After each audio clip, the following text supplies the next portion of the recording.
Hai, perkenalkan nama saya Muhammad Nijami Batulo.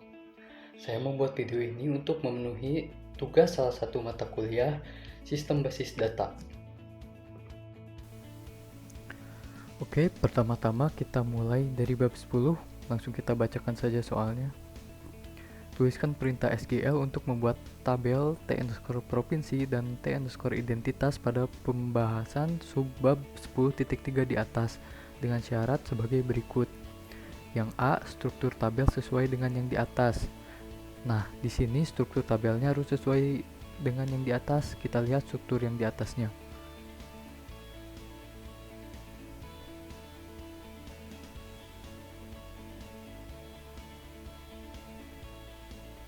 Nah, ini untuk tabel provinsi dan yang di bawah tabel identitas. Kita langsung buat saja tabelnya. Nah, di dalam database Prak ini ada 3 tabel. Yang pertama ada tabel identitas, tabel kabupaten, dan tabel provinsi. Ya, kita tadi disuruhnya tabel identitas dan tabel provinsi ya. Ini tabelnya sudah saya buat. Kita lihat strukturnya.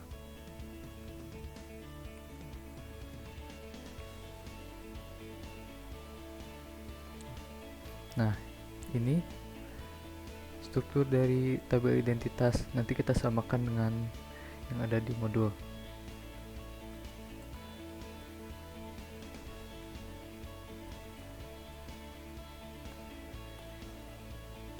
Nah, ini tabel provinsi kita samakan. Nah, kita lihat di tabel identitas ini ID identitasnya sama, cara 12, primary, default, lalu ada name, gender, place, birthday, address, ID provinsi, dan about. Lalu untuk yang tabel provinsinya ada 3 atribut. Yang pertama ada ID provinsi, lalu ada provinsi, dan yang terakhir ada kota. Sama ya. Oke, mari kita lanjut ke soal selanjutnya.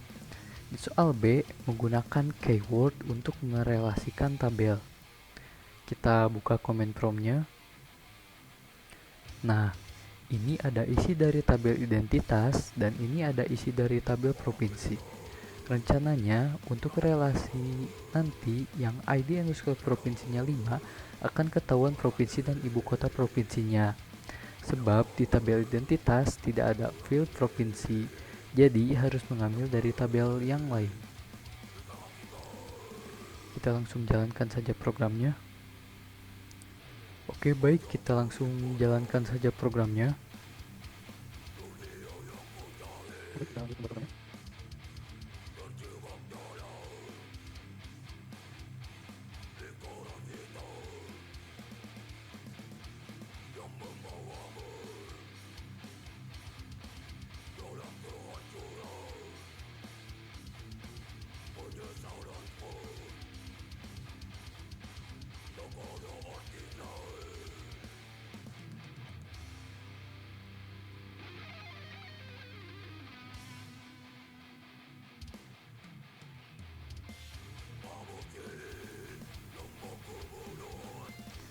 Nah, kita lihat di sini tabel provinsi dan tabel identitas sudah terhubung atau berelasi.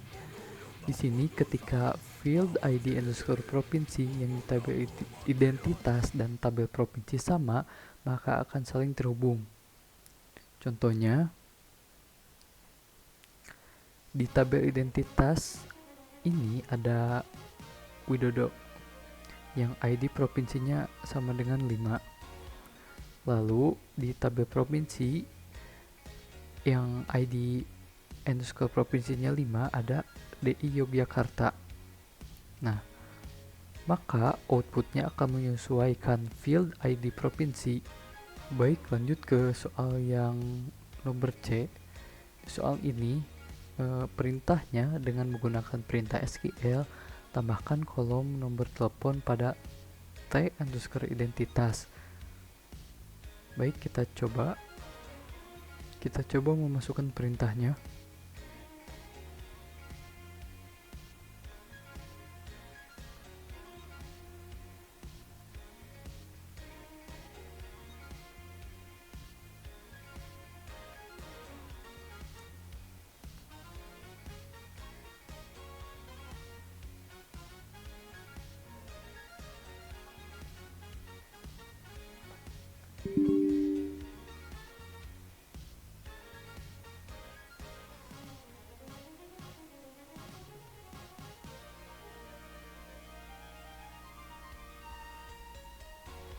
Oke, baik, kita masukkan kode programnya.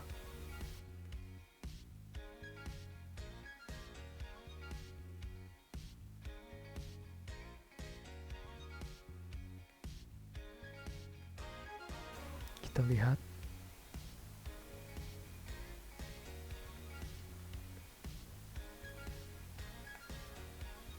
Nah, di sini sudah ada ya.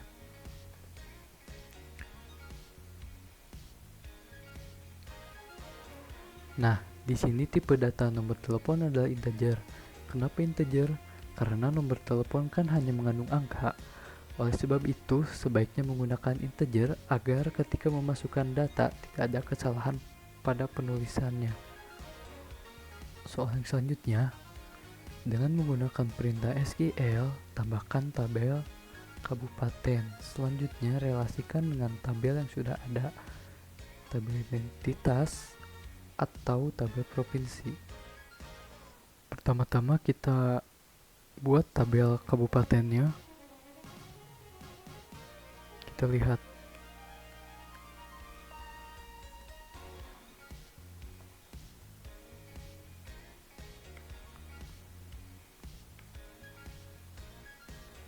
Sudah ada ya. Lalu kita tambahkan kolom ID kabupaten pada tabel identitas. Kita lihat.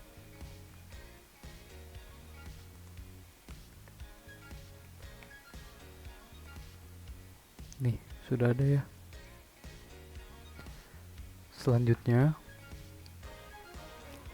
kita buat foreign key pada tabel identitas untuk ID kabupaten. Selanjutnya kita masukkan data ke tabel kabupaten. Kita lihat.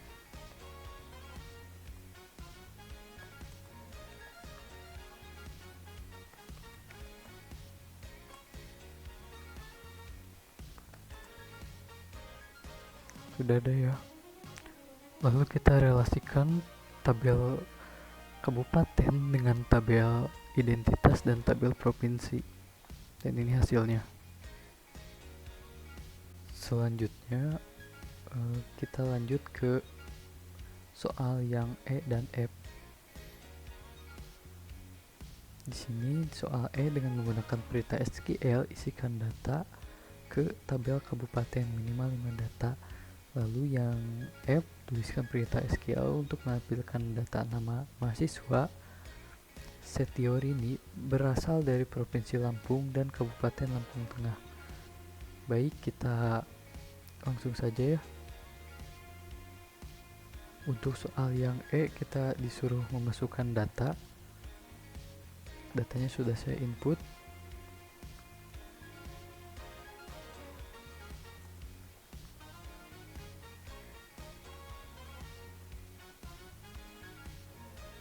Ini ada datanya. Lanjut ke soal yang F. Di soal yang F ini kita disuruh menampilkan nama Setiorini berasal dari Provinsi Lampung dan Kabupaten Lampung Tengah. Selanjutnya di soal yang nomor 2, dengan menggunakan designer di PHP MyAdmin, buatlah relasinya antar tabel tersebut. Kita sudah membuat tabelnya ya, yaitu ada tabel kabupaten, tabel provinsi, dan tabel identitas. Nah, sekarang kita buka PHP MyAdmin-nya. Ini relasinya sudah otomatis terbuat ya saat saya membuat tabel tadi di command prompt. Oke, baik, kita mulai masuk ke bab 11. Di bab 11 ini, pada soal nomor 1, kita diminta untuk memilih salah satu kasus yang ada di atas, lalu merancang struktur tabelnya dengan syarat 3NF. Kita lihat tabelnya. Di sini saya memilih kasus yang kedua. Lalu, ini struktur tabelnya. Yang pertama ada tabel member, lalu yang kedua ada tabel ongkir, yang ketiga ada tabel pembayaran, yang keempat ada tabel pemesanan, yang kelima ada tabel jenis buku, yang keenam ada tabel buku, yang ketujuh tabel provinsi, yang kedelapan tabel berita, yang kesembilan tabel kategori berita, yang ke-10 tabel admin, dan yang ke-11 tabel buku tamu. Setelah menentukan tabelnya, kita bisa membuat tabel di PHP My Admin.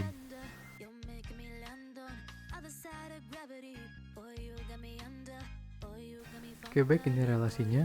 Relasinya sudah otomatis terhubung saat membuat tabel tadi. Ini yang pertama ada tabel berita dan tabel kategori berita yang dihubungkan melalui atribut cat berita underscore ID. Lalu yang kedua ada tabel berita dan tabel admin yang dihubungkan melalui atribut admin underscore ID.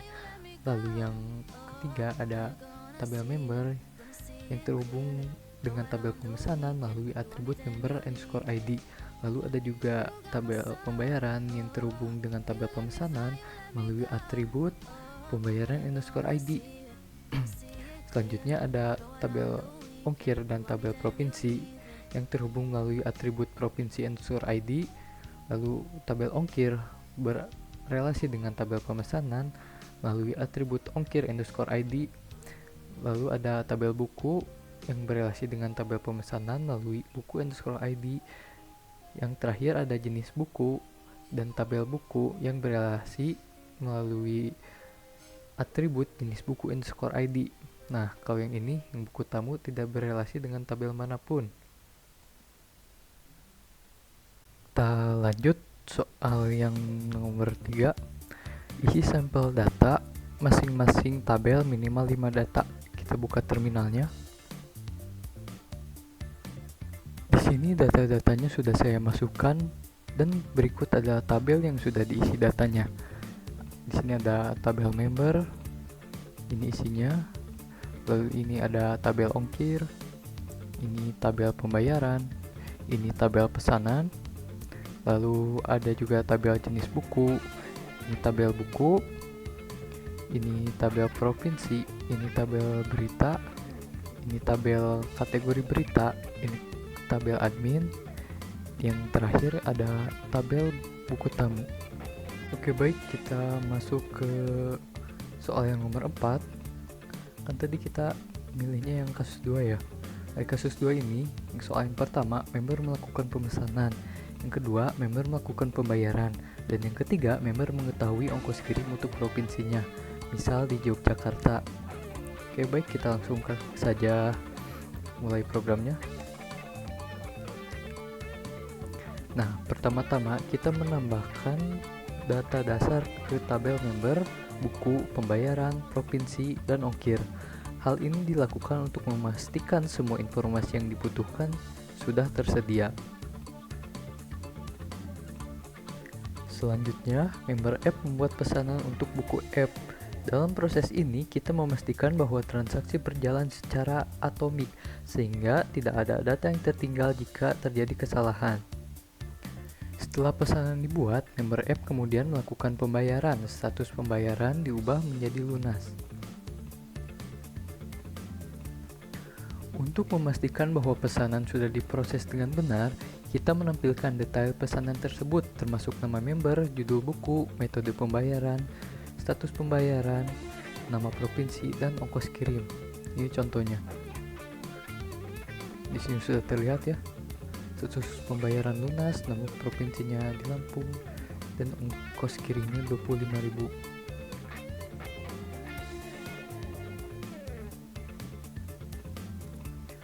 Lalu untuk member yang ingin mengetahui ongkos kirim berdasarkan provinsinya, misal di Yogyakarta, kita dapat menjalankan query berikut.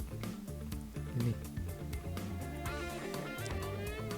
Dengan langkah-langkah ini, kita telah memastikan bahwa sistem e-commerce kita dapat menangani proses pemesanan dan pembayaran dengan baik, sehingga memberikan informasi yang diperlukan oleh member. Oke, lanjut. Yang terakhir ke bab 12, di sini perintahnya Berdasarkan petunjuk pada poin 10.3, rancanglah struktur masing-masing tabel dengan syarat tabel yang dirancang memenuhi kriteria normalisasi 3NF. Dalam bentuk normal ketiga atau 3NF, setiap atribut non-kunci harus bergantung secara langsung pada kunci utama. Ini berarti tidak boleh ada ketergantungan transisif di antara atribut-atribut non-kunci yang membantu mengurangi redundansi dan anomali dalam penyimpanan dan manipulasi data. Lalu yang kedua, buatlah relasi database dengan menggunakan PHP MyAdmin Designer. Yang ketiga, isi sampel data masing-masing tabel minimal 5 data. Lalu yang terakhir, operasikan perintah SQL untuk instruksi asisten per masing-masing kasus. Oke, langsung jalankan saja programnya. Oke, baik. Tadi kita diminta untuk membuat tabel dan ini adalah strukturnya. Yang pertama ada tabel member. Di tabel member ini menyimpan informasi tentang anggota termasuk ID unik, nama, alamat, provinsi, dan nomor telepon. Lalu yang kedua ada tabel pemesanan. Tabel pemesanan ini menyimpan informasi tentang pemesanan seperti ID unik, ID member yang melakukan pemesanan, tanggal pemesanan, dan total harga. Tabel ini memiliki foreign key yang merujuk ke tabel member. Lalu yang ketiga ada tabel pembayaran. Tabel pembayaran ini mencatat informasi tentang pembayaran termasuk ID unik, ID pesanan, tanggal pembayaran, jumlah yang dibayar, dan metode pembayaran. Tabel ini memiliki foreign key yang menghubungkan ke tabel pemesanan. Lalu yang terakhir ada tabel ongkos kirim. Tabel ongkos kirim ini menyimpan informasi tentang ongkos kirim untuk berbagai provinsi termasuk ID unik, nama provinsi, dan ongkos kirim.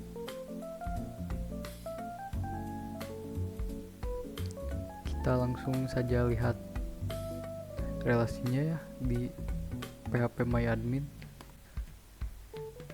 Ini adalah relasinya. Yang pertama ada relasi antara member dan pemesanan. Tabel member berelasi dengan tabel pemesanan melalui atribut ID_member. Relasi ini adalah one to many, di mana satu member dapat melakukan banyak pemesanan, tetapi satu pemesanan hanya dapat dilakukan oleh satu member. Lalu yang kedua ada relasi antara pemesanan dan pembayaran. Tabel pemesanan berelasi dengan tabel pembayaran melalui atribut ID_pemesanan. Relasi ini juga one to many, di mana satu pemesanan dapat memiliki banyak pembayaran. Misal jika pembayaran dilakukan dalam beberapa tahap, tetapi satu pembayaran hanya terkait dengan satu pemesanan. Kita lanjut ke tahap selanjutnya. Oke, tahap selanjutnya kita diminta untuk melakukan pengisian data ke dalam tabel. Minimal 5 data. Nah, ini yang pertama kita mengisikan data ke dalam tabel member. Di dalam tabel member ini datanya mencakup 5 member dengan informasi lengkap tentang nama, alamat, provinsi, dan nomor telepon. Lalu yang kedua, mengisi ke dalam tabel pemesanan. Di dalam tabel pemesanan ini setiap pemesanan mencakup ID member yang melakukan pemesanan, tanggal pemesanan, dan total harga. Lalu yang ketiga, kita mengisi ke dalam tabel pembayaran. Di sini datanya mencakup pembayaran untuk setiap pemesanan dengan informasi tentang ID pemesanan, tanggal pembayaran, jumlah yang dibayar, dan metode pembayaran. Lalu yang terakhir, kita memasukkan data ke dalam tabel ongkos kirim. Di sini data ini mencakup informasi tentang ongkos kirim untuk berbagai provinsi.